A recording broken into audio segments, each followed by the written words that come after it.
भरिसक्यो हेर्नु त्यहाँ त्यो थैलीमा हेर्नु गाइज मलाई भरि गाइज हेर्नु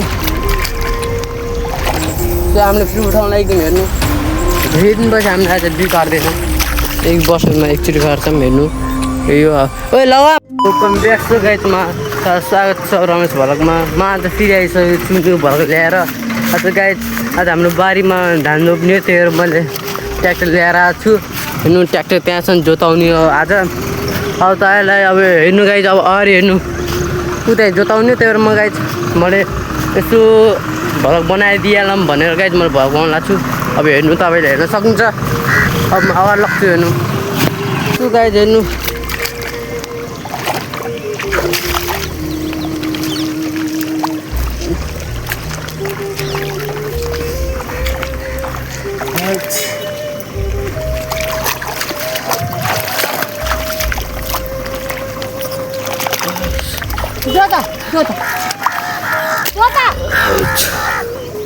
पानी रोक्यो गाइज फाइनली सो हामी जाँदैछौँ अब अगाडि हेर्नु हाम्रो जोताउनु लाग्छ गाइज यहाँदेखि लगेको हल्का पानी गएको छ अब गाइज म यही बुझ्छु कसरी बुझ्छु भने चाहिँ हेर्नु यस्तो गर्ने यस्तो गर्ने यस्तो गर्ने यसलाई हल्का यस्तै त अनि मम्मी गएको सो हामी अगाडि बढेर हिँड्नु जोताउनु लागि हामी फाइनली अगाडि बढिसकेको छौँ हामी गन्तव्यतिर सो हामीले अब बिउ लाग्दैछौँ हेर्नु अब धेरै दिनपछि हामीले आज बिउ काट्दैछौँ एक वर्षमा एकचोटि काट्छौँ हेर्नु यो ओइ लगाम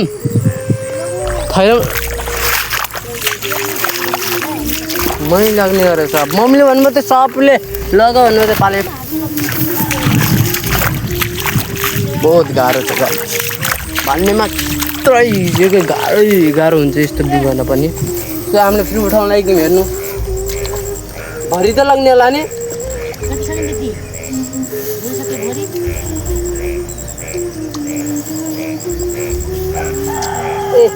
गाह्रो छ छिट्न 1 मिनट लाग्छ एउटै समय त लाग्छ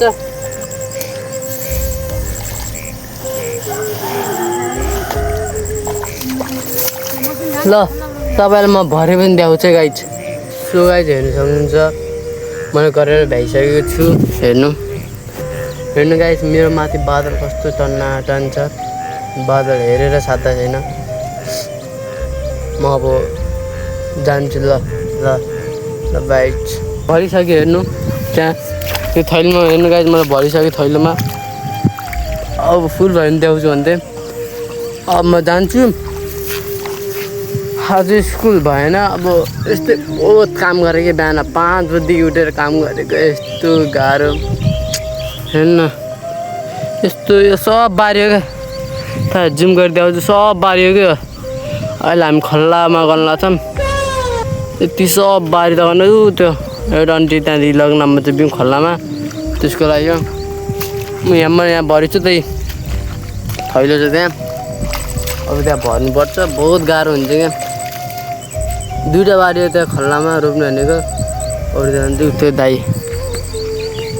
त्यो त्यहाँ दाई त्यो दाइले फेरि आली खन्नाङमा छ यस्तो बिहान 9 बजीतिर हेर्दा थाकी यस्तो ठाकमा यस्तो हुन्छ 9 त बजीको नि यस्तो हुन्छ गाँठ फटिन्छ यस्तो हेर्न यो हेरेर बुझ्नु यही हेरेर अहिले यो बारीको मात्रै त खल्लाको मात्रै त यति हो अहिले यो बारीतिरको त त्यत्रो छ बिउ खल्ने खन्छ ल अगाडि भेटौँ ल अब ल हेर्नु गाइज यो उचाल्नु पर्छ सक्छु कि नै अब हिँड्न लागोस् बाल लाग्दैन कपडामा किनकि अब बारीमा काम गर्न आयो भने त हिँड्नु त लाग्छ यही सोचेर हिँडेर गर्छु यसको फोहोर त गाइज म यस्तो हिलो बस्छु नि गाइज यस्तो हिलो बस्छु नि म तर के भन्नु पनि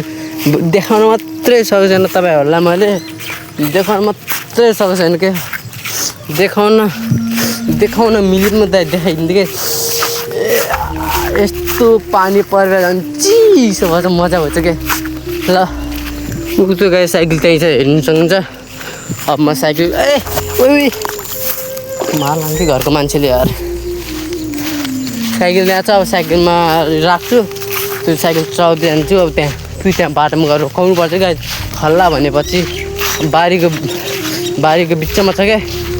2टा मात्रै बारी छ न 5-6वटा मात्रै बारी छ बाटो छैन बाटो गायब हुन्छ नि त गाटो प्याक भइहाल्छ फेरि बिउ रोपेपछि त्यो भएर छिटो पहिले गरिहाल्ने पछि गाह्रो हुन्छ हामीलाई गर्न त्यही भनेको आज गर्न लाग्थ्यौँ हिजोदेखि सोच आज गरौँ भन्नु लाग्थ्यौँ आज घरमा ठ्याक्कै गाई पानी पर्थ्यो क्या लक्की मान्छे हो नि त हामी पानी ठ्याक्कै परिदिइहाल्यो क्या गाइस फाइनली बाटोमा आइसकेको छौँ पछाडि मान्छे छैनन् बाटोमा आइसकेको छौँ अब बाटोदेखि साइकल अब साइकलमा हामी लग्छौँ त्यहाँ उमेश दाई बाटो लग्छौँ अब साइकल अनि गाइस त्यो मोटो घर हो है अब त जुम गरिरहेको मोटो घर त्यही मोटो घर गाइस मैले फाइनल ल्याएँ त्यहाँ मान्छे छन् चोकदेखि त्यो चाहिँ म अब यो राख्नु त सकिनँ अब मुवा सामान राख्नुपर्छ कोसिस गर्छु गाइस अब मलाई एकैछिन रोक्नै पर्छ ल गाइस अब 1 मिनट रोकेर तपाईँलाई फेरि भिडियोमा आउँछु गाइस म राखिसकेको छु अब तपाईँलाई अगाडि गएर देखाउँछु त्यो चोक पुग्नुपर्छ गाइस त्यो चोकदेखि फेरि यता जानुपर्छ फेरि यता देखेन त्यो चोकदेखि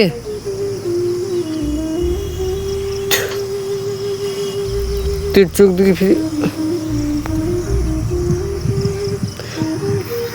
त्यो चोकदेखि फेरि यता जानुपर्छ यतातिर त्यही भएर हो त्यो पछि 2 मिनटमा पुगिहाल्छु पुग्न त अब म तपाईँलाई अगाडि गएर देखाउँछु है गाइस यहाँ मान्छे खटखट हुन्छ साइकल कच्ची बाटो छ नि त कच्ची बाटोमा खटखट हुन्छ त्यही पछि आउँछु नि क्या राम्रोसँग त्यही चाहिँ म तपाईँलाई अब त्यहीँ बारी जाँदा तपाईँलाई म बोलाउँछु है भिडियोमा आउँछु ल फाइनल बाई ल गाइज बाई गाइज म फेरि आइसकेको छु तपाईँलाई भन्थेँ गाइज हल्का 5-6वटा पानीको छिटा हानेछ म आउँदैछु हेर्नु पानीको छिटा हानेर म धेरै दिनपछि आइसकेको छु म पुगेको अहिले अब त्यहीँ होइन ट्र्याक्टर अघिमा जहाँ थिएँ नि त्यहीँ जहाँदेखि भर्को स्टार्ट गर्थेँ नि त्यहीँ आएँ फेरि फाइनली गाइज यता पताउनु नआएन पानीको छिटा हान्न छ यहाँ हल्का फुल्का पानीको छिटा हानेछ म खै त्यहाँ के भनिराख्नु पर्छ मलाई केही सुन्दैन क्या हो भर्को फेरि केही सुन्दै चलाउनै छैन कि मेरो सुन्ने फेरि गाइज हल्का यस्तो छ डर लाग्दो छ तर डर लाग्दोमा मौमा खाइगेँ भन्दै खाइगेँ मैले ल अब म अगाडि जान्छु भिडियोमा नाइन गरेँ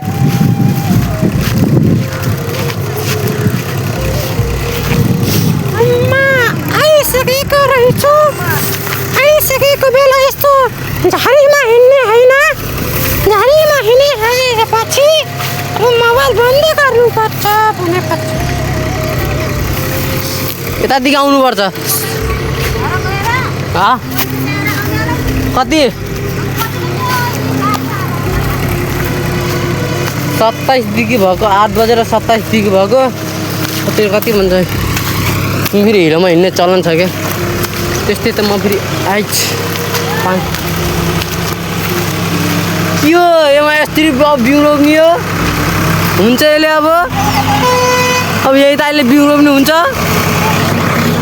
हाम्रो स्कुलको बसेको श्रीजन्त नमुना माध्यमिक यस्तै तालले आन्टी यस्तै तालले बिउ रोप्ने हुन्छ र पानी कहाँ छ यहाँ म रोपेँ हिरोमा गएँ ल चप्पल मेरो हावालाई सोधी हेर न आएन त चप्पल मेरो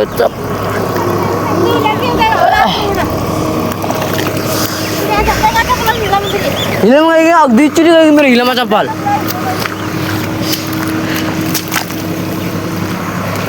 यो मेरो बल खेल्ने ठाउँ दुईचोटि हिँड्नु पुग्यो यार अरे सुर्दो यस्तो कति राम्रो चप्पल कति घिनलाग्दो बनाइदियो गाह्रो छ क्या जिन्दगी आजभोलि ल गाइज यति भन्दै मेरो आज भिडियो खत्तम अब म अर्को मिनी भलकमा ल्याउँछु गाइज अब यहाँ गाह्रो भयो नि त हेर्न यस्तो बस यो तर मेरो बल खेल्ने ठाउँमा तर आजभोलि हामी बल खेल्दैनौँ किनभने आजभोलि हामी